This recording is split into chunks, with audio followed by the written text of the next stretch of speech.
The first thing you'll probably notice is he has just over 60 million health, and although that's nothing to sneeze at, don't fret yet, as you'll get a full 15 minutes to chew through it. Because this fight does not have a demanding raid composition requirement, a balanced raid with 6 healers and 2 tanks should be fine. Speak to Tyrion Fordring when you are ready to engage the Lich King. The two of them will talk about each other's mothers, and suddenly, Mr. Fordring will discover why Arthas always wanted freeze tag. Just like that, the fight is underway.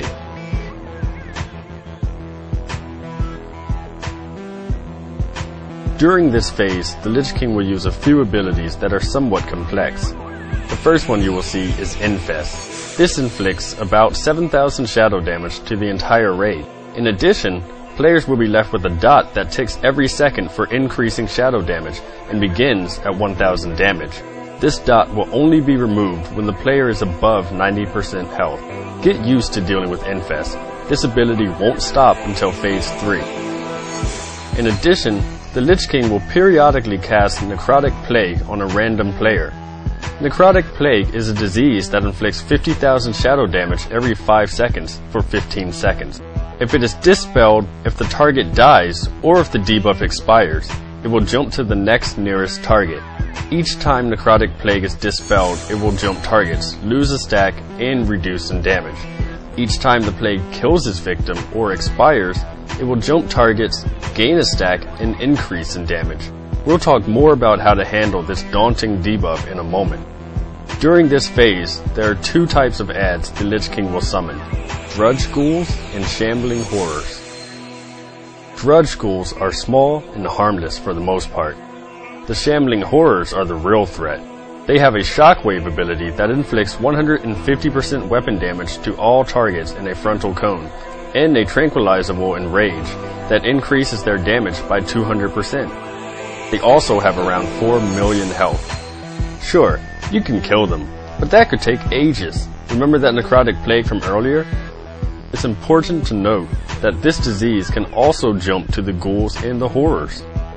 Each time a player is afflicted with Necrotic Plague, they have 4 seconds to run as close to the Shambling Horror as possible. This will allow the plague to begin bouncing around between the adds, eventually causing enough damage to kill them all off. Your raid's DPS will be free to focus on the king himself. Given the abilities in phase 1, the positioning is not complex. Simply make sure to be close enough to reach the Shambling Horror within 4 seconds without actually standing on top of it, and never position yourself in front of it. Some guilds prefer to tank the Lich King closer to the edge of the platform in preparation for the transition phase. Make sure the off-tank is close to the main tank in order to pick up spawns quickly, and to allow the plague to bounce between the adds on his own. Keep this up for a while, and when the Lich King's health is approaching 70%, begin migrating toward the edge of the platform. You're about to enter the first transition phase.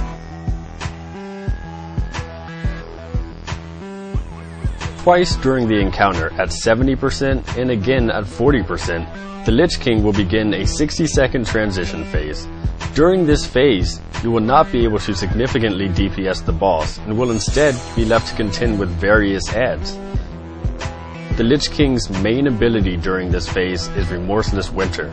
Any player within 45 yards of the boss will take 7 to 8k frost damage every second. Because of this, your raid is limited to the outskirts or the edges of the platform. In addition, he chain casts Pain and Suffering, a forked lightning type of ability that inflicts about 3k shadow damage to all players in a frontal cone.